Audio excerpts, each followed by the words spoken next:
Hello students, welcome to Career Care, number one institution for competitive examinations. Right. So మనకి state level కానీ SSC level కానీ railway level examinations కానీ చాలా మంచి institute అనమాట career care అనేది with good number of experienced faculty. ఇవాళ మనం ఇంపార్టెంట్ టాపిక్ ఒకటే నేర్చుకుందాం, history. Right. So will be discussing about Indian history in today's topic. So టాపిక్స్లోకి మనం ముందుకు వెళ్ళే కన్నా అసలు హిస్టరీ అంటే ఏంటి, దాని ఇంట్రొడక్షన్ అనేది చూద్దాం ఒకసారి. So will see the introduction of history and how history will be helpful for your examination. మీకు ఏ కాంపిటేటివ్ ఎగ్జామినేషన్ తీసుకున్నా హిస్టరీలో నుంచి గుడ్ నెంబర్ ఆఫ్ క్వశ్చన్స్ వస్తాయన్నమాట. కాకపోతే మనకున్న బేసిక్ మైండ్ సెట్ ఏంటంటే హిస్టరీ అనేది చాలా బోరింగ్ సబ్జెక్ట్, హిస్టరీ అనేది చాలా వ్యాస్ట్ సబ్జెక్ట్, రైట్, చదవడానికి చాలా ఇబ్బందికరంగా ఉంటుంది అనుకుంటాం. కానీ జనరల్ స్టడీస్ అన్నింటిలోని ఈజియెస్ట్ టాపిక్ ఏంటిదంటే హిస్టరీ అండి. History is the easiest of all the topics among the topics which are present in general studies. కాకపోతే మనకు తెలియాల్సిందల్లా ఎంత ఈజీ వేలో హిస్టరీని మనం డిస్కస్ చేయాలి, చదువుకోవాలి. సో ఈజీ ప్యాటర్న్ ఉంటుందన్నమాట. మనకి టైం లైన్ కనుక ఒకసారి తెలిస్తే, ఏ ఇన్సిడెంట్ తర్వాత ఏ ఇన్సిడెంట్ జరిగింది కనుక ఆ టైం లైన్ కనుక తెలుసుకున్నట్లయితే హిస్టరీ చదవడం చాలా చాలా తేలిక అవుతుంది అనమాట. ఇంకొకటి హిస్టరీలో అన్నిటికన్నా ముఖ్యమైనది ఏం చదవాలని తెలియడం కన్నా ఏం చదవకూడదో తెలియడం ముఖ్యం అనమాట. ఎందుకంటే కొంతమంది చదవాలని చెప్పేసి స్టార్టింగ్ నుంచి లాస్ట్ దాకా అన్ని చదువుకుంటూ పోతూ ఉంటారు, యూజ్లెస్. క్లియర్. సో అలా యూజ్లెస్గా ఉన్న టాపిక్స్ అన్ని పక్కన పెట్టేసి మనకి రెగ్యులర్గా వచ్చే క్వశ్చన్స్ ఏంటి, రెగ్యులర్గా ఏ టాపిక్స్ నుంచి క్వశ్చన్స్ వస్తాయనేది చూసుకొని అవి ప్రిపేర్ అయితే సరిపోతుంది అనమాట. They'll be fetching you good number of questions in the examination. Clear. So discussion start చేసేద్దామా హిస్టరీకి సంబంధించి. సో ఫస్ట్ ఒకసారి హిస్టరీ అంటే డెఫినేషన్ ఏంటో చూద్దాం. సో సింపుల్గా చెప్పండి, హిస్టరీ అంటే ఏంటండి? సో హిస్టరీ అంటే ఏంటి? It can be simply defined as the study of past. అవునా? సో హిస్టరీని మనం సింపుల్గా స్టడీ ఆఫ్ ద పాస్ట్ అని చెప్పేసి డిఫైన్ చేయొచ్చు అనమాట. లేమన్స్ టైంలో history simply defined as study of past. Right. ఇది మనకి గ్రీక్ వర్డ్ ఒకటి ఉంటుందండి, దాన్ని మనం will be having a Greek word called historia. Historia అని చెప్పేసి ఒక గ్రీక్ వర్డ్ ఉండింది. సో ఆ పర్టికులర్ గ్రీక్ వర్డ్ నుంచి మనం హిస్టరీ అనే టాపిక్ని, హిస్టరీ అనే వర్డ్ని మనం డిరైవ్ చేసుకున్నాం అనమాట. ఆ హిస్టోరీ అనే వర్డ్కి మీనింగ్ ఏంటి అంటే ఎంక్వైరీ. సో ఎందుకు, ఏమిటి, ఎలా అనే కాన్సెప్ట్స్ హిస్టరీ అంటే. ఎందుకు జరిగింది, ఎలా జరిగింది, ఏం జరిగింది అని కనుక మన పాస్ట్ గురించి డిస్కస్ చేసుకుంటా పోతే that will be part of your history. మనకి గ్రీస్ అని ఒక కంట్రీ ఉంటుంది. సో యూరోప్లోని గ్రీస్ అని ఒక కంట్రీ ఉంటుంది. సో దాని క్యాపిటల్ వచ్చేసి ఎథెన్స్, మీకు తెలిసే ఉండొచ్చు. రైట్. ఎక్కడైతే మనకి ఒలింపిక్ గేమ్స్ స్టార్ట్ అయ్యాయో, రైట్, ఎప్పుడైతే మనం చిన్నప్పుడు ట్రోజన్ వార్ చదువుకున్నాం కదా, సో దాని బ్యాక్గ్రౌండ్ మొత్తం గ్రీసేనండి. మెడిటరేనియన్ సీ దగ్గర ఉంటుంది యూరోప్లోని. సో అక్కడ మనకి ఎర్లీ సివిలైజేషన్స్ స్టార్ట్ అయ్యాయి అక్కడ. రైట్. సో అక్కడ హెరోడోటస్ అని చెప్పేసి ఒక వ్యక్తి ఉండేవాడు, హీరోడోటస్. సో ఆయన ఒక హిస్టోరియన్ అనమాట. ఆయన్ని మనం ఫాదర్ ఆఫ్ హిస్టరీ అంటున్నాం. So Herodotus, a 5th century historian related to the country Greece, is considered as father of history. Right. Father of history ఎవరండి? హీరోడోటస్. తర్వాత ఆయనకి సమకాలికుడు, contemporary to Herodotus will be having another historian named Thucydides. So Thucydides అని చెప్పేసి ఇంకొక historian ఉంటాడు. So ఆయన కూడా మనకి హీరోడోటస్కి సంబంధించిన ఒక కాంటెంపరీ పర్సన్ అనమాట, సమకాలికుడు. సో ఆయన్ని మనం ఏమంటున్నామంటే ఫాదర్ ఆఫ్ సైంటిఫిక్ హిస్టరీ అంటున్నాం. So father of scientific history అంటే ఏంటి? సైంటిఫిక్ హిస్టరీ అంటే ఏంటి అంటే ఎవడు పడితే వాడు ఏది పడితే తోచింది వాగకుండా, మాట్లాడకుండా, సో ఒక క్రమ పద్ధతిలో ఫ్యాక్చువల్గా ఇది జరిగింది, ఇలా జరిగింది అని ఒక ప్రూఫ్తో కనుక మనం హిస్టరీని రాసుకున్నట్లయితే దాన్ని సైంటిఫిక్ హిస్టరీ అంటాం. If you discuss history with proper facts and proofs, that will be part of your scientific history. Clear. So దాని తర్వాత మనకి ఇక్కడ ఇంకొక వర్డ్ ఉంది చూడండి, హిస్టోరియోగ్రఫీ. హిస్టోరియోగ్రఫీ అంటే ఏంటి అంటే, సో హిస్టరీని మనం ఎన్ని రకాలుగా సైంటిఫికల్గా రాయొచ్చు, what are the different ways of writing history, అవన్నీ డిస్కస్ చేస్తే ఆ వేస్ అన్నిటిని కలిపి మనం హిస్టోరియోగ్రఫీ అంటాం. It's a branch of history which deals with the different ways of writing history. So హిస్టరీని ఏ విధంగా డిఫరెంట్ వేస్లో రాయొచ్చు అనేది స్టడీ చేస్తే దాన్ని మనం హిస్టోరియోగ్రఫీ అంటున్నాం. రైట్. సో హిస్టరీ అంటే స్టడీ ఆఫ్ పాస్ట్. ఇది మనకి గ్రీక్ వర్డ్ హిస్టోరియా అని నుంచి తీసుకున్నాం. హిస్టోరియా అంటే ఏంటంటే ఎంక్వైరీ. హెరోడోటస్ అనే వ్యక్తిని మనం ఫాదర్ ఆఫ్ హిస్టరీ అంటున్నాం. థ్యూసిడిడిస్ని మనం ఫాదర్ ఆఫ్ సైంటిఫిక్ హిస్టరీ అంటున్నాం. హిస్టోరియోగ్రఫియా అంటే ఏంటి? హిస్టోరియోగ్రఫియా అంటే different ways of writing the history, will be calling that as historiographia. Clear so far? దీని తర్వాత సో అసలు హిస్టరీ మనం ఎందుకు చదవాలి? So why should we learn history? Examination point of వ్యూలో మార్క్స్ గురించా? అది కాకుండా హిస్టరీ చదవడానికి మనకి కొన్ని ఇంపార్టెంట్ రీజన్స్ ఉన్నాయి అన్నమాట. అవేంటివో డిస్కస్ చేద్దాం. సో మొట్టమొదటిగా చూసుకున్నట్లయితే, so it gives us an account of how the ancient cultures in the country started. So మనకి ఇప్పుడు రకరకాల భిన్న జాతులు ఉన్నాయి, భిన్న కల్చర్స్ ఉన్నాయి, డిఫరెంట్ టైప్స్ ఆఫ్ ట్రెడిషన్స్ ఉన్నాయి. ఇవన్నీ ఎప్పుడు ఆవిర్భవించాయి, ఇవన్నీ నేర్చుకోవచ్చు అనమాట మనం. We can learn all these traditions and cultures from where they came from, right? So దాంతో పాటుగా it gives us an account of how farming systems are created. So farming కానీ, యానిమల్ హస్బెండరీ కానీ, రైట్, అగ్రికల్చర్ కానీ, ఇవన్నీ ఎలా ఆవిర్భవించాయి. ఇప్పుడు చాలా modern techniques వచ్చేసాయి మనకి అగ్రికల్చర్లోని. We got different types of agriculture techniques, right? చాలా మోడర్నైజ్ అయిపోయింది. అంతకు ముందు మనం ఎలా అగ్రికల్చర్ చేసేవాళ్ళం. ఫర్ ఎగ్జాంపుల్ ఇప్పుడు మోడర్న్ టెక్నిక్స్ అన్నింటినీ పక్కన పెట్టేసి ప్రతి ఒక్కడు జీరో బడ్జెట్ ఫార్మింగ్ అని, ఆర్గానిక్ ఫార్మింగ్ అని చెప్పేసి ఏదో కొత్తగా కనిపెట్టినట్టు మాట్లాడుతున్నారు అనమాట. కానీ ఇవన్నీ ఎక్కడ ఉన్నాయండి? సో ఆర్గానిక్ ఫార్మింగ్ అంటే ఏంటి? So that is what India gave to the world actually, right? So India ఇచ్చిన ఒక వరం అనమాట ఆర్గానిక్ ఫార్మింగ్ అనేది. మన పూర్వపు రోజుల్లో మన పూర్వీకులు చేసిన విధానాలన్నీ కూడా ఇప్పుడు ఉపయోగించి ఫార్మింగ్ చేసుకుంటా ఏదో పెద్ద బ్రాండ్ పెట్టేసి ఆర్గానిక్ ఫార్మింగ్ అని నేర్చుకుంటూ చెప్తున్నారు. కానీ ఇవన్నీ మనకి పాస్ట్లో ఉన్నాయి. అది ఎలా తెలుస్తుంది మనకి? ఆబ్వియస్లీ అగైన్ హిస్టరీ కనుక తవ్వి తీస్తే మనకు తెలుస్తుంది అనమాట ఆర్గానిక్ ఫార్మింగ్ అంటే ఏంటి, ఎలా జరిగింది ఇదంతా కూడా, రైట్? సో దాంతోపాటుగా we can learn how to use the resources to maintain hour livelihood from the past, right? So పాస్ట్లో ఉన్న రీసోర్సెస్ను ఉపయోగించుకొని కన్స్ట్రక్షన్ యాక్టివిటీస్ కానీ, లేకపోతే డెవలప్మెంట్ యాక్టివిటీస్ కానీ ఎలా చేశారు, దాంతోపాటుగా ప్రెసెంట్ ఉన్న రీసోర్సెస్ని ఉపయోగించి మనం ఫ్యూచర్ ఎలా చేయాలని తెలియాలన్నా పాస్ట్ నుంచి నేర్చుకోవాల్సిందే కదా, అవునా? అట్లనే ఉన్న రీసోర్సెస్ని ఎంత మంచిగా ఉపయోగించుకోవాలి, ఫ్యూచర్ జనరేషన్స్కి ఏ విధంగా ఇవ్వాలి అని తెలుసుకోవాలన్నా మన పూర్వీకులు మనకి ఏ విధంగా రిసోర్సెస్ని అవైలబుల్గా ఉంచారో అలా ఆలోచించి మనం కూడా మన ఫ్యూచర్ గురించి ఆలోచించి ఆ రిసోర్సెస్ని అవైలబుల్గా ఉంచాలి, డెవలప్ చేయాలన్నమాట. అది తెలియాలంటే obviously we should learn again history. Yes or no? Right. So దాని తర్వాత మనకి we can study the origin of tribes, races, religions etcetera and their contribution to art, architecture, right, languages, literature etcetera. So present మనకి రకరకాల cultures, races, tribes కానీ, అంతకు మించి religions కానీ ఉన్నాయన్నమాట. అసలు ఇవన్నీ లాంగ్వేజ్కి కానీ, లేకపోతే ఆర్కిటెక్చర్కి కానీ, ఆర్ట్కి కానీ, లిటరేచర్కి కానీ చేసిన కాంట్రిబ్యూషన్ ఏంటి, రైట్? ఏ విధంగా లాంగ్వేజ్ డెవలప్ అవ్వకుండా వచ్చాయి. అంతకుముందు లాంగ్వేజ్ ఎక్కడ ఉండేవండి? సైన్ లాంగ్వేజెస్ ఉండేవి, దాని తర్వాత చిన్న చిన్న వర్డ్స్ వచ్చాయి, దాని తర్వాత ఒక్కొక్కటిగా లాంగ్వేజ్ డెవలప్ అవ్వుకుంటూ వచ్చింది. As of now artificial intelligence అయిపోయింది కదా మొత్తం, రైట్?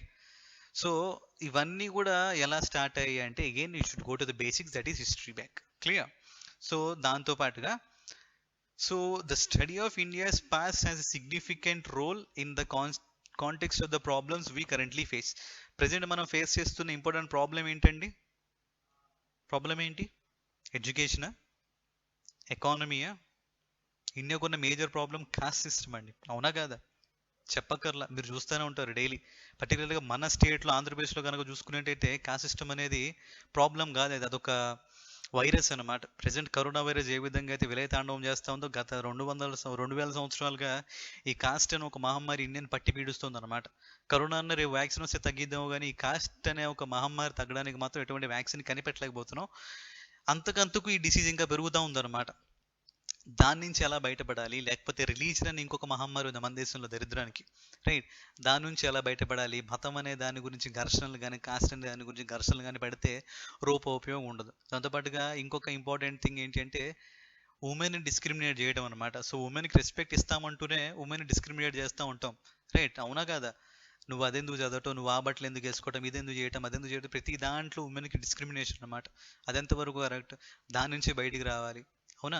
తర్వాత చిల్డ్రన్ని సంబంధించిన డిస్క్రిమినేషన్ కానీ, వీటిలన్నిటినీ సోషల్ ఈవిల్స్ ఇంకా చాలా ఉన్నాయి. అంతకుముందు సతీ సహగమనం అని ఉండేదండి, గుర్తుందా? సో భర్త చనిపోతే కనుక భార్య కూడా భర్తతో పాటు చనిపోవాలంటే ఎంత ఆటవికం అండి అది, రైట్? ఎంత బార్బేరిక్ అది. దాని నుంచి బయటపడగలిగామా, రైట్? తర్వాత చైల్డ్ మ్యారేజెస్, ఎంత దుర్మార్గం అండి చైల్డ్ మ్యారేజ్ అని, దాని నుంచి బయటపడ్డామా? అలానే హిస్టరీలో చేసిన మిస్టేక్స్ అన్నిటి నుంచి నేర్చుకొని అవి ఫ్యూచర్లో రిపీట్ కాకుండా ఒక మనిషిగా ఎలా మనం ఎదగాలని తెలియాలన్నా ఫస్ట్ పాస్ట్లో తెలుసుకోవాలి కదా, పాస్ట్ గురించి తెలుసుకోవాలి కదా. సో దాని గురించి కూడా మనం హిస్టరీ అనేది నేర్చుకోవాలన్నమాట, clear? So these are the reasons why we should study history, not only just for marks in your examination but also for developing your self as an individual, clear? తర్వాత ఈ హిస్టరీని మనం ఎలా నేర్చుకోవచ్చు? What are the sources for learning history అని కనుక చూసుకున్నట్లయితే, so first మనకి అవైలబుల్గా ఫాజిల్స్ అండ్ ఆర్కియలాజికల్ ఎక్స్కవేషన్స్ ఉంటాయి. ఫాజిల్స్ అండ్ ఆర్కియలాజికల్ ఎక్స్కవేషన్స్ అంటే, ఫాజిల్స్ అంటే అవశేషాలండి, రైట్. సో అవశేషాలు ఇన్ ద సెన్స్ మానవుడికి సంబంధించిన అవశేషాలు కానీ, యానిమల్ ప్లాంట్ అవశేషాలు కానీ, రైట్, ఈ ఫాజిల్స్ నుంచి తర్వాత ఆర్కియలాజికల్ ఎక్స్కవేషన్స్ పురావస్తు శాఖ జరిపిన తవ్వకాల్లో బయటపడిన ఆధారాలు బట్టి హిస్టరీని మనం నేర్చుకోవచ్చు. కంప్లీట్గా నేర్చుకోలేము కాకపోతే, అవునా? సో దాని తర్వాత మనకి కాయిన్స్ అండి. Right. So we can also learn history from dealing about coins. ఆ టైంలో దొరికిన కాయిన్స్ని చూసి ఎకనామిక్ స్టేటస్ ఎలా ఉంది అనేది మనం ఎస్టిమేషన్స్ వేసుకోవచ్చు. ఫర్ ఎగ్జాంపుల్, అంత ముందు రోజుల్లో లెడ్ కానీ, కాపర్ కానీ, సిల్వర్ కానీ, లేకపోతే గోల్డ్ కానీ కాయిన్స్ ఉండేవి. కాపర్ కాయిన్స్ యూజ్ చేసేవాళ్ళంటే అది కొంచెం ఒక పూర్ కింగ్డమ్ అయి ఉండొచ్చు. గోల్డ్ కనుక యూజ్ చేసి ఉండే అది ఒక రిచ్ కింగ్డమ్ అయి ఉండొచ్చు అని మనం ఎస్టిమేషన్స్ వేసుకోవచ్చు అనమాట. సో దాంతోపాటుగా మనకి రాక్ అండ్ మెటాలిక్ ఇన్స్క్రిప్షన్స్ అంటే శాసనాలండి, శాసనాలు. రైట్. సో రాతి మీద చేసిన కానీ, లేకపోతే మెటాలిక్ ఇన్స్క్రిప్షన్స్ కానీ, రైట్, అంటే కాపర్ ప్లేట్స్ కానీ, ఐరన్ ప్లేట్స్ మీద కానీ చెక్కడం అనమాట, రాయడం అనమాట. ఆ ఇన్స్క్రిప్షన్స్ బట్టి మనం హిస్టరీని ఎస్టిమేషన్స్ వేసుకోవచ్చు. రైట్. సో దాని తర్వాత మనకి లిటరరీ సోర్సెస్ ఉంటాయండి. లిటరరీ సోర్సెస్ అంటే అంతకుముందు పూర్వపు రోజుల్లో చాలా మంది గొప్ప రచయితలు ఉన్నారు. వాళ్ళు ఫర్ ఎగ్జాంపుల్ మనకి వేదాలు ఉన్నాయి. రైట్. సో వేదాలు రచించారు. వేదాలతో పాటు బ్రాహ్మణాలు, అరణ్యకాలు, ఉపనిషత్తులు ఇవన్నీ ఉన్నాయి. రైట్. సో వాటితో పాటుగా కొంతమంది రైటర్స్ ఉన్నారు, పోయిట్స్ ఉన్నారు. ఫర్ ఎగ్జాంపుల్ చరక అనే వ్యక్తి ఉండేవాడు, చరక సంహిత. రైట్. మెడిసిన్కి సంబంధించి సుశ్రుత సంహిత. రైట్. లేకపోతే మనకి కాళిదాస ఉన్నాడు. కాళిదాస్ అని మనం షేక్స్పియర్ ఆఫ్ ఇండియా అంటున్నాం దరిద్రం కొద్దీ. షేక్స్పియర్ ఎప్పటివాడండి, కాళిదాస్ ఎప్పటివాడండి? షేక్స్పియర్ని మనం కాళిదాస్ ఆఫ్ ఇంగ్లాండ్ అనాలి. రైట్.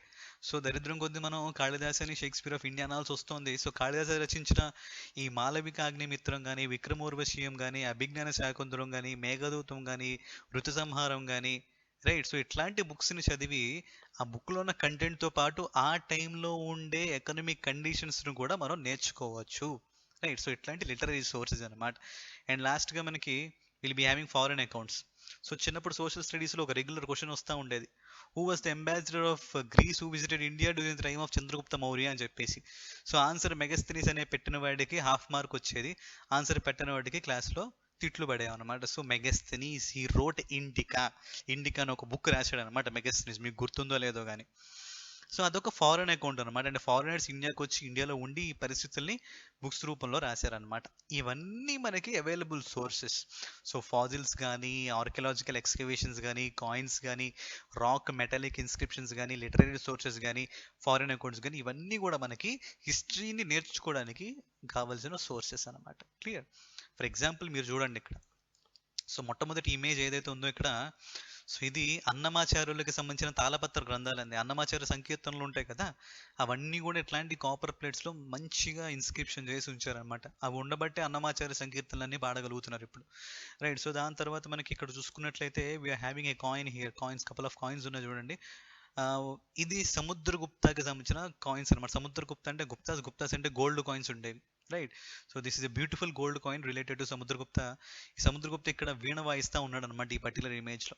సో దాన్ని బట్టి సముద్రగుప్త అంటే మ్యూజిక్కి చాలా ఇంపార్టెన్స్ ఇచ్చేవాడని, సముద్రగుప్త కవిరాజ అని ఒక నేమ్ ఉందని చెప్పి మనం హిస్టరీలో నేర్చుకున్నాం అనమాట. దాని తర్వాత మనకి ఇక్కడ if you see you are having a inscription, Junagadh inscription.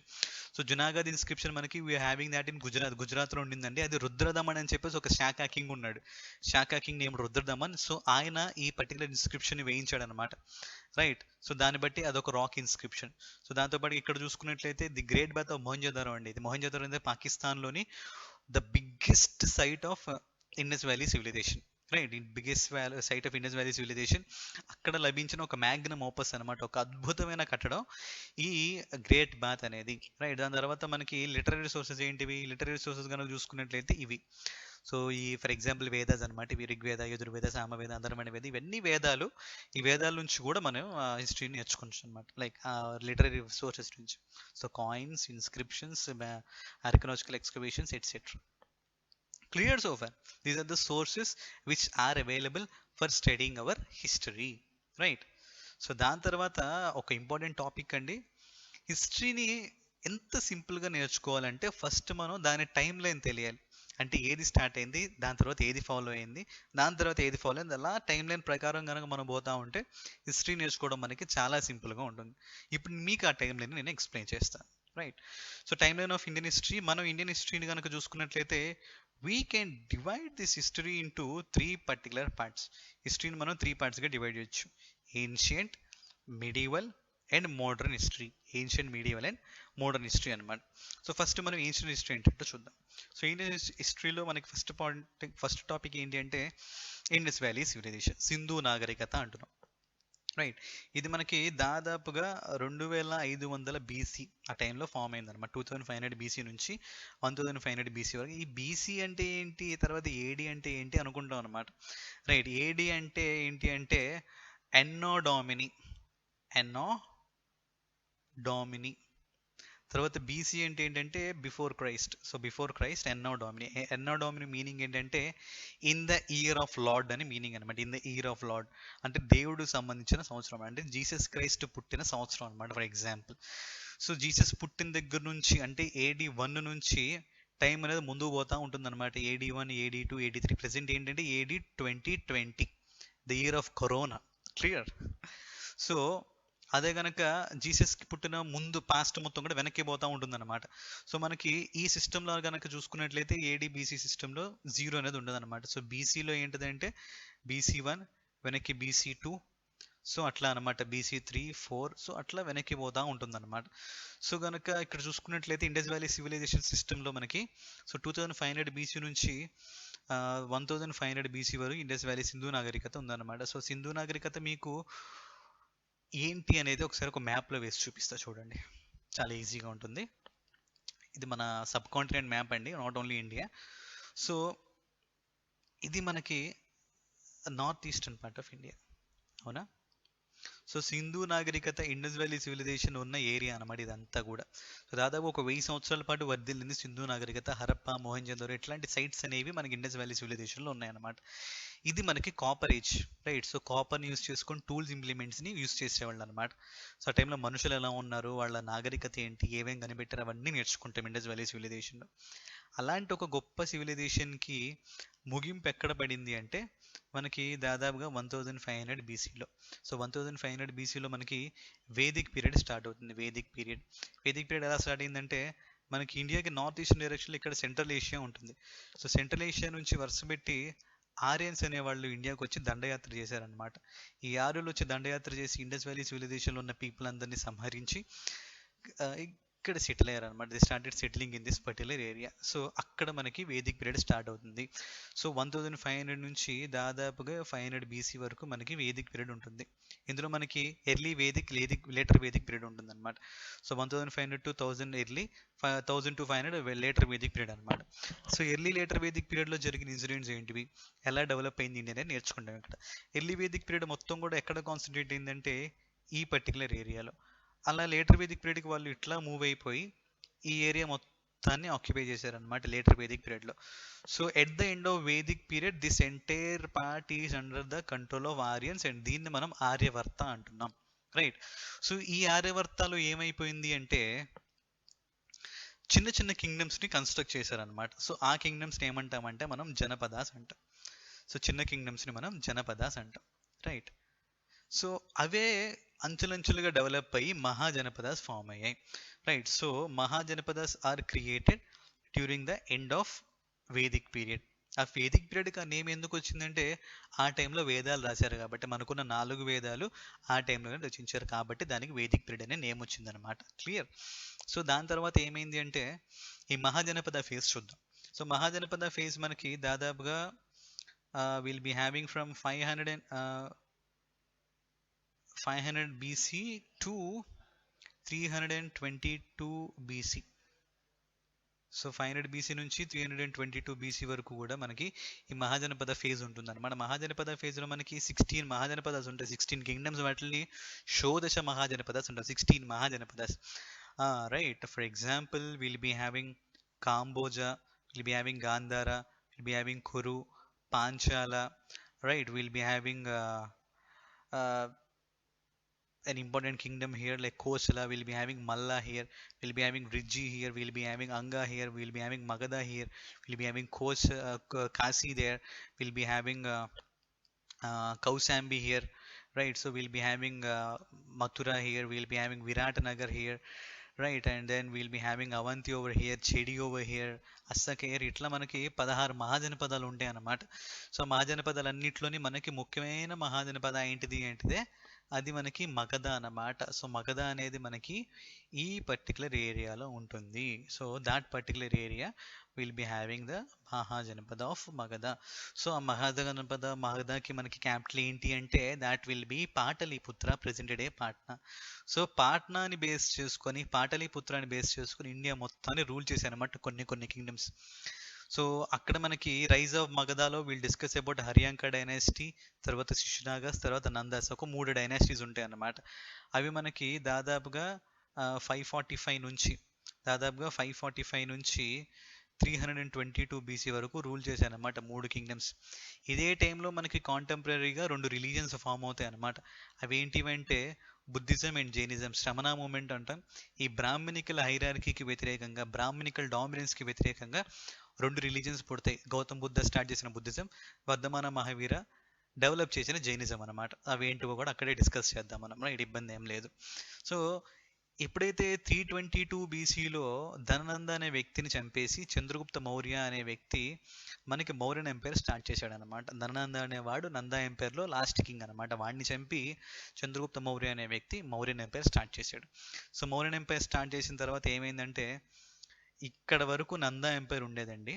So దాన్ని డెవలప్ చేసుకుంటూ Chandragupta Maurya he increased that to this particular part of India. ఇదంతా కూడా చంద్రగుప్త మౌర్య కంట్రోల్లో ఉండేదన్నమాట, రైట్? దీంతో పాటుగా మౌర్యన్ కంట్రోల్లో ఆల్మోస్ట్ ఆఫ్ఘనిస్తాన్, ఇరాన్ వరకు ఉండేదన్నమాట. దాని తర్వాత మౌర్య తర్వాత మనకి ఆయన కొడుకు బిందుసార ఉంటాడు. బిందుసార తర్వాత అశోక టైం వచ్చేసరికి ఇండియా మొత్తం ఈయన కంట్రోల్లో ఉండింది. ఒక ఈ పర్టికులర్ పార్ట్ తప్ప దాన్ని మనం కళింగ అంటున్నాం, రైట్? కళింగ అనే పార్ట్ తప్ప మిగిలిన ఇండియా మొత్తం ఆయన కంట్రోల్లో ఉండింది. So Ashoka is considered as the first greatest king of Indian history. Indian history కనుక చూసుకున్నట్లయితే అశోకని మించిన రాజు మనకు కనిపించడం అనమాట, రైట్? సో అంత గొప్ప రాజు అనమాట. So why he became so great? ఇంతమంది రాజులున్న ఎందుకు అంత గొప్ప కింగ్ అంటే, స్టార్టింగ్లో ఎంత క్రూయల్ కింగ్ అయినా సరే ఈ కళింగ అనే యుద్ధం తర్వాత he became very very peaceful king and promoted secularism. So సెక్యులరిజానికి కట్టుబడి ఉన్నాడు కాబట్టి గొప్ప రాజు అనమాట, రైట్? అందుకని Ashoka is a great king. చిన్నప్పుడు నేర్చుకున్నాం కదా, అశోకుడు రోడ్లకు ఇరువైపులా చెట్లు నాటించను, కాలువలు త్రవ్వించను, ఎక్సెట్రా ఎక్సెట్రా. సో అలాంటి ఒక గొప్ప రాజు అనమాట అశోక. సో అశోక టైంలో ఏమైందంటే కళింగ కూడా వీళ్ళ కంట్రోల్లోకి వచ్చింది. So so that is about this Ashoka అనమాట. సో మౌర్యన్ ఎంపైర్ మనకి మౌర్యన్ ఎంపైర్ మనకి 322 బీసీ నుంచి 185 బీసీ వరకు ఉంటుందన్నమాట, రైట్? సో మౌర్యన్ ఎంపైర్ తర్వాత ఏమైపోయిందంటే మనకి పోస్ట్ మౌర్యన్ కింగ్డమ్స్ వస్తాయి. ఎప్పుడైతే అశోక చచ్చిపోతాడో, అశోక చనిపోయిన తర్వాత వచ్చిన మౌర్యన్స్ అందరూ కూడా చాలా వీక్ కింగ్స్ అనమాట. ఆ వీక్నెస్ ఉపయోగించుకొని చాలా చిన్న చిన్న రాజ్యాలు దండయాత్ర చేసే ఆవిర్భవించాయి. అవి ఏంటో ఇప్పుడు మనం చూద్దాం. సో ఈ నార్త్ ఈస్ట్ ఇండియా కనుక చూసుకున్నట్లయితే north east and eastern parts of India. So ఈ ఏరియాలో మనకి will be first having Indo Greeks, వాళ్ళనే మనం యవనాస్ అంటాం. తర్వాత శాకాస్, వాళ్ళనే మనం ఇండోసిథియన్స్ అంటాం. సో తర్వాత మనకి పార్థియన్స్ని మనం పహ్లావాస్ అంటాం. సో తర్వాత మనకి కుషన్స్, రైట్? సో ఇండో గ్రీక్స్లో మనకి మెనెండర్ అని చెప్పి ఒక గొప్ప రాజు ఉండేవాడు. అట్లనే శాకాస్లో మనకి రుద్రదమన్ అని చెప్పి ఒక గొప్ప రాజు ఉండేవాడు. పార్థియన్స్లో గోండో ఫెరోస్ అని చెప్పేసి ఒక రాజు ఉండేవాడు. కుషన్స్లో మనకి కనిష్క అని ఒక రాజు ఉండేవాడు అనమాట. Those are the important kings in that time period. So దాని తర్వాత ఈ మగధ ఏరియాలో కనుక చూసుకున్నట్లయితే ఈ ఏరియా మనకి it's under the control of Shungas started by Pushyamitra Shunga, Kanvas started by Vasudeva Kanva. So Pushyamitra Shunga start చేసిన శుంగ డైనాసిటీ, వసుదేవ కాన్వా స్టార్ట్ చేసిన కాన్వా డైనాసిటీ. సో దాని తర్వాత ఈ డెక్కన్ ప్రాంతంలో we are having Satavahanas. So Satavahanas Andhra చరిత్ర కనుక మనం స్టార్ట్ చేస్తే చదవటం మొట్టమొదటిగా స్టార్ట్ చేయాల్సింది ఈ శాతవాహనులతోనండి. శాతవాహనస్లో 30 మంది రాజులు ఉంటారు, గొప్ప గొప్ప రాజులు. సో వాళ్ళందరిలోని గొప్ప రాజు ఎవరంటే 23వ రాజు ఎవరు? నందమూరి బాలకృష్ణనా? గౌతమిపుత్ర శాతకర్ణి, రైట్. సో శాతవాహనస్ అనమాట. So 23rd king Satavahana, Gautamiputra Satakarni, very important king. So మరి సౌత్లో ఏమవుతుంది, ఎక్స్ట్రీమ్ సౌత్లో అంటే ఇక్కడ మనకి సంగం పీరియడ్ ఉందన్నమాట. సంగం పీరియడ్ అంటాం. సో సంగం డైనెస్టీస్ అంటాం. సో సంగం డైనెస్టీస్లో మనకి చేరాస్, పాండ్యాస్ అండ్ చోళాస్ అని చెప్పేసి 3 కింగ్డమ్స్ ఉండే అనమాట. చేరాస్, పాండ్యాస్ అండ్ చోళాస్.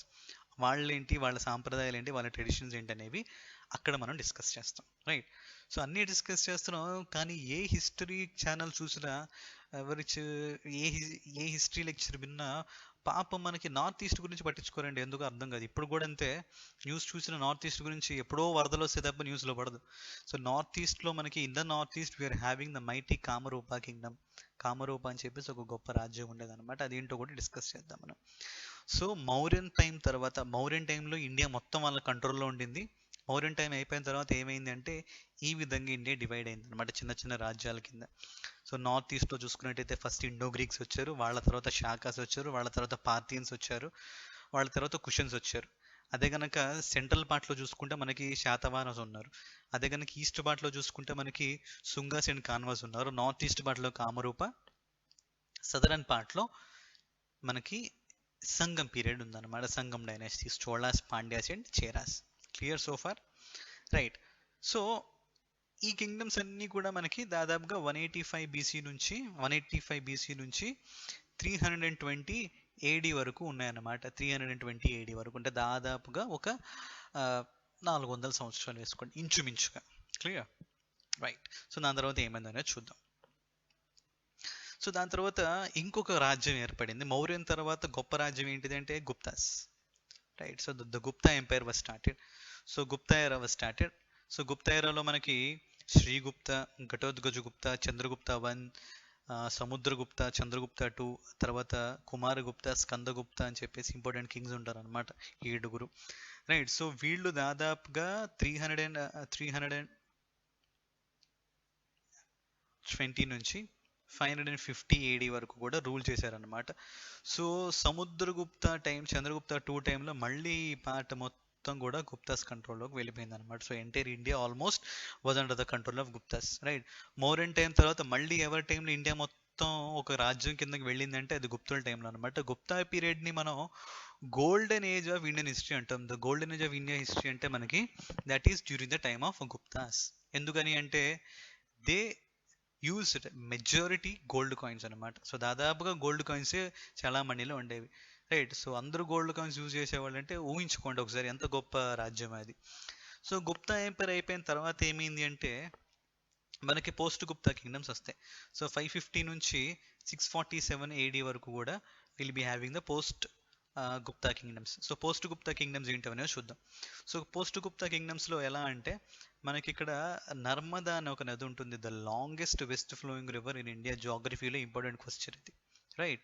సో ఈ పర్టికులర్ రివర్ ఏదైతే ఉందో నర్మదా అనే రివర్, సో దానికి నార్త్ పార్ట్ వచ్చేసి మనం దాన్ని ఉత్తరాపాత అంటున్నాం, దానికి సౌత్ పార్ట్ వచ్చేసి దక్షిణాపాత అంటాం. సో గుప్తా తర్వాత ఈ ఉత్తరాపాత మొత్తం ఎవరి కంట్రోల్లో ఉండింది అంటే that is under the control of Harsha. Right. Harshavardhana అంటాం. Right. So Harshavardhana was the last great Hindu king who ruled over India. Indian rule చేసిన ఆఖరి హిందూ గొప్ప రాజు అనమాట Harshavardhana. He belongs to the Pushyabhuti dynasty. So Pushyabhuti dynasty అనే ఒక డైనాసిటీకి సంబంధించిన రాజు అనమాట. రైట్. సో దాంతోపాటు మనకి సౌత్లో ఈ డక్కన్ ఏరియాలో we are having a very great kingdom and that kingdom is the Badami Chalukyas. So Badami Chalukyas అంటాం సార్. సో బదామి చాళుక్యస్, అందులో గొప్ప రాజవుడు అంటే మనకి Pulakeshin II. So Pulakeshin II Harsha జీవితంలో ఒక బ్యాటిల్ కూడా ఓడిపోలే. అతను ఓడిపోయిన ఒకే ఒక బ్యాటిల్, అది కూడా పులకేశిన్ II చేతిలోని. రైట్. సో దాని తర్వాత మనం సౌత్లో చూసుకున్నట్లయితే ఈ ఏరియాలో Pallavas. So these are the 3 important kingdoms which are originated post Guptas. Guptas తర్వాత ఆరిజినేట్ అయిన 3 ఇంపార్టెంట్ కింగ్డమ్స్ అనమాట. పల్లవాస్లో మనకి నరసింహవర్మ అని చెప్పి ఒక గొప్ప రాజు ఉండేవాడు. సో ఇది మనకి ancient history. Clear? So Indus valley civilisation, దాని తర్వాత వేదిక్ కల్చర్, తర్వాత mahajanapadas, rise of Magadha, in which will discuss about Jainism and Buddhism. తర్వాత will be discussing about the Mauryan empire, తర్వాత పోస్ట్ మౌర్యన్ ఎంపైర్, తర్వాత మనకి Gupta period, post Gupta period. See how simple history is. Clear. So ancient history తర్వాత ఏమైంది అనేది ఇప్పుడు చూద్దాం. రైట్. సో ఇది రైట్. సో ఇందాక చెప్పినవన్నీ ఇక్కడ చూడండి ఒకసారి. Just have a look at them once. Right. Done. So we'll move to the next one. So medieval history. Medieval హిస్టరీలో మనకి 4 టాపిక్స్ ఉంటాయి. కానీ మీడియల్ హిస్టరీ ఉన్న 3 పార్ట్స్లో చాలా కష్టంగా ఉంటుంది అన్నమాట నేర్చుకోవటం. ఎందుకంటే ఇందులో మనకి కొన్ని నేమ్స్ అనేవి చాలా టిపికల్గా ఉంటాయి. రైట్. కానీ మీకు దాన్ని ఎలా ఈజీగా గుర్తుపెట్టుకోవాలో మీకు టాక్టిక్స్ చెప్తాను, ఇబ్బంది ఏం లేదు. సో మీడియల్ హిస్టరీలో ఏం జరిగిందనేది చూద్దాం ఇప్పుడు. సో ఎప్పుడైతే హర్షవర్ధన చనిపోయే టైంకి ఏంటంటే పవర్ సెంటర్ కాస్త ఈ పాటలీపుత్ర నుంచి it was transfer to another city called Kannauj. So Kannauj మనకి యూపీలో ఉంటుంది, కనౌజ్ అంటున్నాం.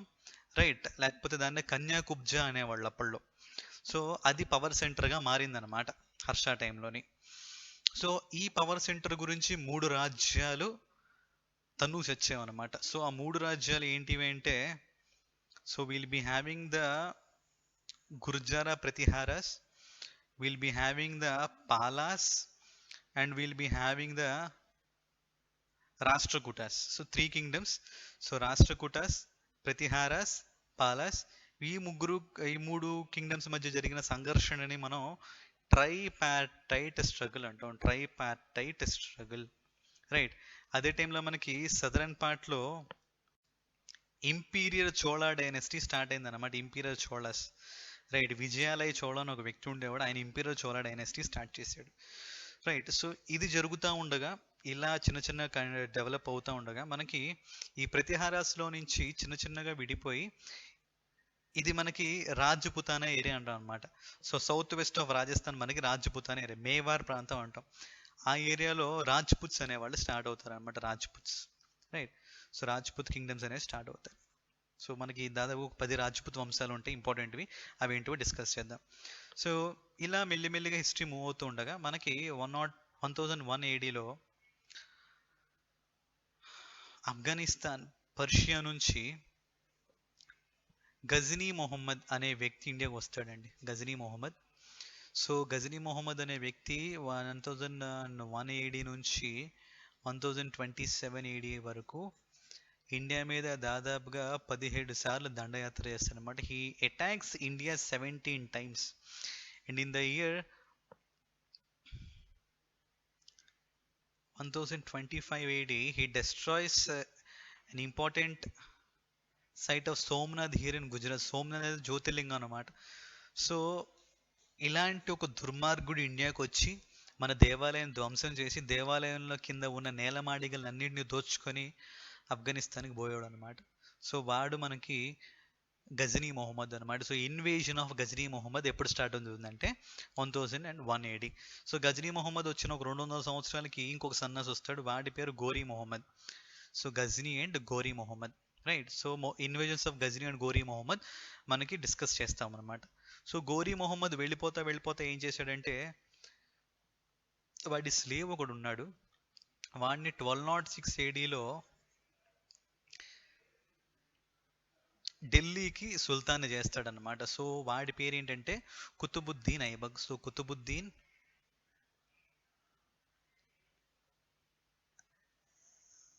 ఐబక్. సో కుతుబుద్దీన్ ఐబక్ అనమాట. సో వాడిని మనకి hill be the first Sultan of Delhi. Right. So అట్లా మనకి స్లేవ్ డైనాసిటీ, తర్వాత ఖిల్జీస్, తర్వాత తుగ్లక్స్. ఒక సంవత్సర కాలంగా ఆంధ్రలో తెగ వినపడుతుంది తుగ్లక్ అని చెప్పేసి. ఎవరు అన్నారు నాకు తెలియదు. సో దాని తర్వాత సయీద్స్, దాని తర్వాత లోదీస్. సో ఇట్లాగా 1206 నుంచి 1526 AD వరకు వీళ్ళు ఢిల్లీ సుల్తానేట్ ఇండియా మొత్తాన్ని దాదాపుగా రూల్ చేసినమాట. రైట్. సో ఖిల్జీ టైంలో అల్లావుద్దీన్ ఖిల్జీ ఉండేవాడు. తుగ్లక్ టైంలో మొహమ్మద్ బిన్ తుగ్లక్ ఉండేవాడు. స్లేవ్ డైనాసిటీలో బాల్బన్ ఉండేవాడు. బాల్బన్తో పాటు రజియా సుల్తానా ఉండేది. ఇల్తుత్మిష్ ఉండేవాడు. రైట్. సో వీళ్ళు ఇంపార్టెంట్ కింగ్స్ అనమాట. సో లోదీస్లో ఆఖరి లోదీ కింగ్ ఎవరంటే ఇబ్రహీం లోదీ అండి. సో వీడిని ఇబ్రహీం లోదీని 1526 ADలో బాబర్ అని చెప్పి ఒక వ్యక్తి టర్కిష్ ఆరిజిన్, వాడు వచ్చేసి చంపేసి ఈ బాబర్ అనే వ్యక్తి మనకి ముఘల్ ఎంపైర్ ని స్టార్ట్ చేశాడు. So Mughal empire was started by a king named emperor named Babur, and this happened after the first battle of Panipat, in which Babur defeated Ibrahim Lodi in 1526 AD and started the Mughal empire. Clear?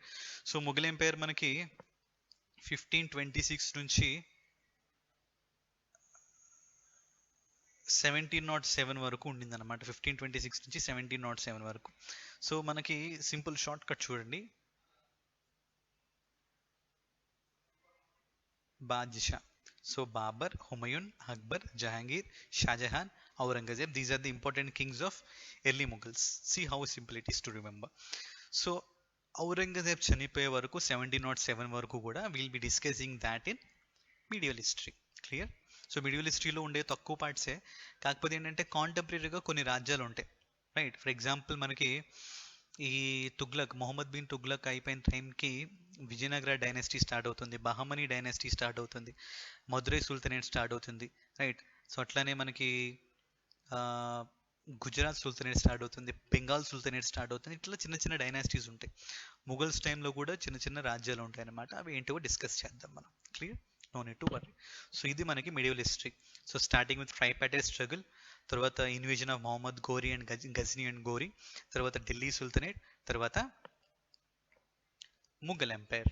Clear? అదనమాట. So that's our medieval history.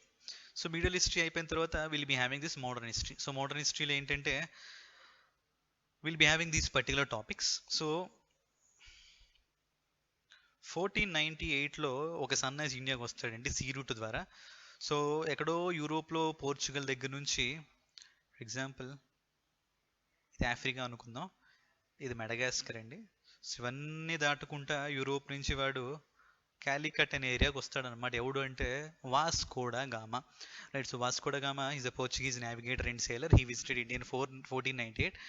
So వీడు వచ్చిన తర్వాత, అలా Portuguese వచ్చిన తర్వాత Dutch belong to Netherlands, తర్వాత Danes belonging to Denmark, తర్వాత British belonging to England, so దాని తర్వాత French the belong to France.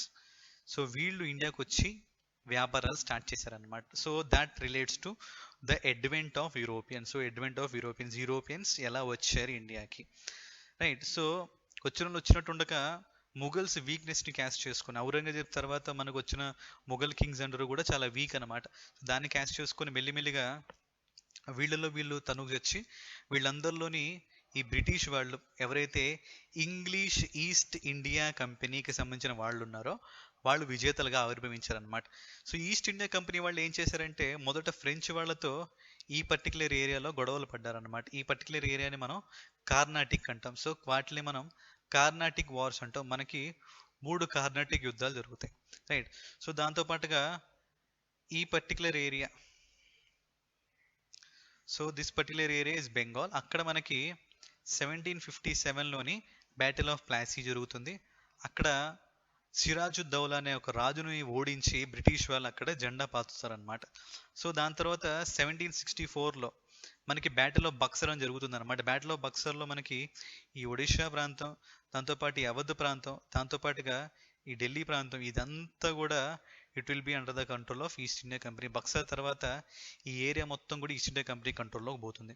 So దాని తర్వాత మనకి this particular kingdom is the kingdom of Mysore. ఇదంతా మనకి మైసూర్ కింగ్డమ్ అనమాట.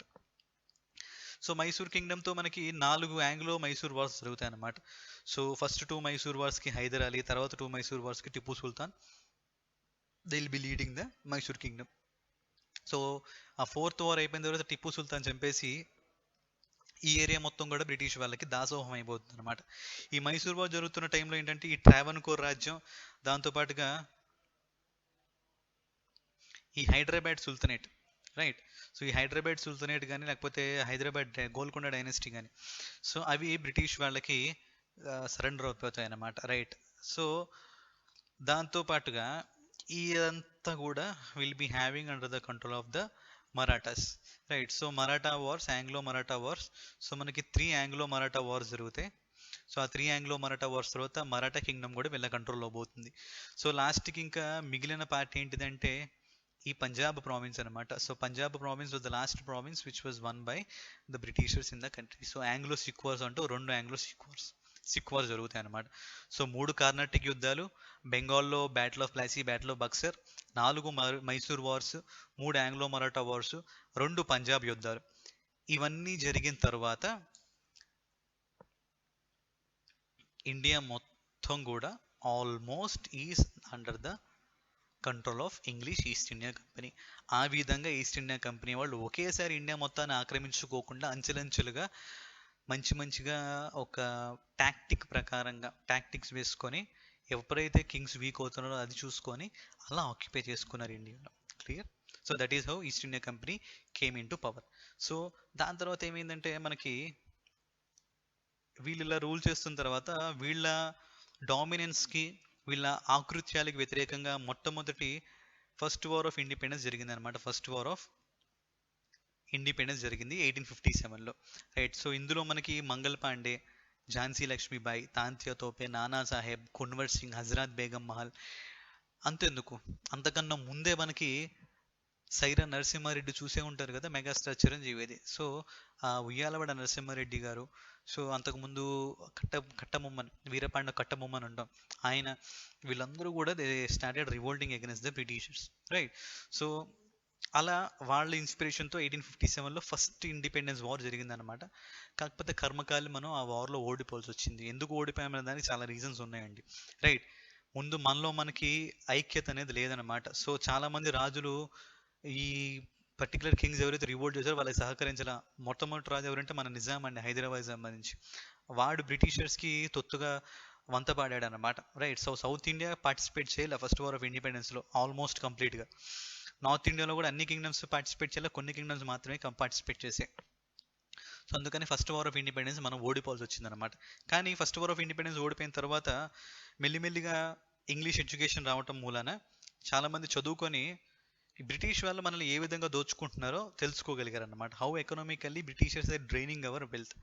సో అక్కడ మనకి ఆ మేధావులు 1885లో ఇండియన్ నేషనల్ కాంగ్రెస్ అనే ఒక పార్టీని స్థాపించారనమాట.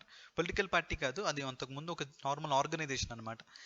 సో అక్కడ మనకి ఫ్రీడమ్ స్ట్రగుల్ స్టార్ట్ అవుతుంది. మోడర్న్ ఫ్రీడమ్ స్ట్రగుల్ 1885 నుంచి స్టార్ట్ అవుతుంది. అక్కడ మనకి మోడరేట్ లీడర్స్ అని ఉండేవాళ్ళు. Moderate leaders. So moderate leaders ఎవరు అంటే గోపాలకృష్ణ గోఖలే, ఫిరోజ్ షా మెహతా, రాస్ బిహారీ ఘోష్, బిలిగ్రిమి, సురేంద్రనాథ్ బెనర్జీ, దాదాబాయి నవరోజీ, ఇట్లా గొప్ప మంది వ్యక్తులు ఉండేవాళ్ళు అనమాట. వాళ్ళే మోడరేట్ లీడర్స్ అంటాం. కాకపోతే వీళ్ళు ఏంటంటే బ్రిటిష్ వాళ్ళని ఎప్పుడు కూడా ఫ్రీడమ్ డైరెక్ట్గా అడిగేవాళ్ళు కాదనమాట.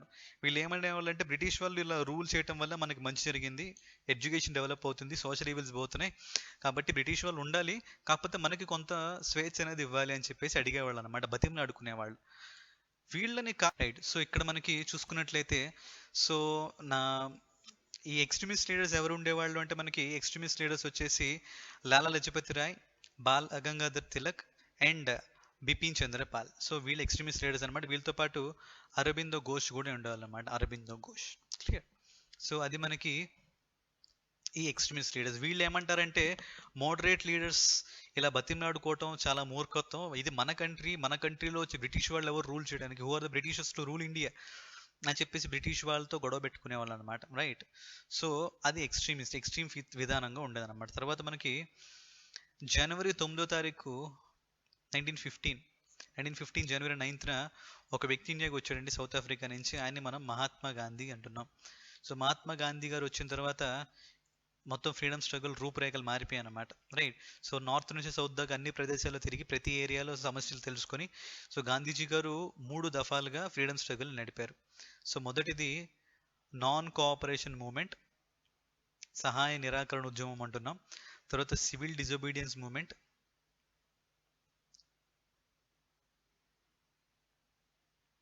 తర్వాత మనకి ఆఖరిగా క్విట్ ఇండియా మూమెంట్ అనమాట. సో క్విట్ ఇండియా మూమెంట్ అనేది ఆఖరి మజిలీ అనమాట. సో క్విట్ ఇండియా మూమెంట్ తర్వాత 1942లో స్టార్ట్ అవుతుంది. 1947 వరకు క్విట్ ఇండియా మూమెంట్ జరుగుతుంది. సో ఎట్టకేలకు 1947లో మనకి ఇండిపెండెన్స్ వస్తుంది అనమాట. రైట్. సో కాంగ్రెస్ పార్టీ ఆవిర్భావం మొదలుకొని ఇండిపెండెన్స్ వచ్చే వరకు కూడా will be discussing that in modern history. Right. Modern హిస్టరీలో లాస్ట్ ఫేజ్ అనమాట. ఇది మనకి హిస్టరీ. సో మోడర్న్ హిస్టరీలో కాన్ఫిడెన్స్ చూద్దాం ఒకసారి. చెప్పినట్లుగా అడ్వెంట్ ఆఫ్ యూరోపియన్స్, తర్వాత రైజ్ ఆఫ్ బ్రిటిష్ పవర్, తర్వాత ఫస్ట్ వార్ ఆఫ్ ఇండిపెండెన్స్, తర్వాత Indian national Congress, modern freedom struggle, అందులో ఫస్ట్ ఫేజ్ మోడరేట్ ఫేజ్ అంటున్నాం, తర్వాత ఎక్స్ట్రీమిస్ట్ ఫేజ్ అంటున్నాం, తర్వాత గాంధీ ఎరా, ఇండిపెండెన్స్. సో అది మనకి modern history. These are the contents which are present in history. చేయాల్సిందల్లా ఒకటే అండి, ఏ పాయింట్ ఏ పర్టికులర్ టాపిక్ స్టార్ట్ చేశారో ఆ పర్టికులర్ టాపిక్లో చదువుకుంటూ వెళ్ళి ఇంపార్టెంట్ పాయింట్స్ని మనం సిగ్రిగేట్ చేసుకుంటూ పోవాలి. ఇండస్ వ్యాలీ సివిలైజేషన్లో ఉండే ఇంపార్టెంట్ పాయింట్స్ ఏంటి, వేదిక్ పీరియడ్లో ఉండే ఇంపార్టెంట్ పాయింట్స్ ఏంటి, నోట్ చేసుకుంటా చదువుకుంటా పోతే మనకు కష్టమేమి కాదు. ఈ టైం లైన్ కనుక మీకు గుర్తుంటే ఏ తర్వాత ఏది వచ్చిందని చాలా సింపుల్గా ఉంటుంది. Clear so far? So next సెషన్లో మనం ఇండస్ వ్యాలీ సివిలైజేషన్తో ముందుకు వద్దాం. ఓకేనా? Right, that's for today. Will meet in the next session. Thank you.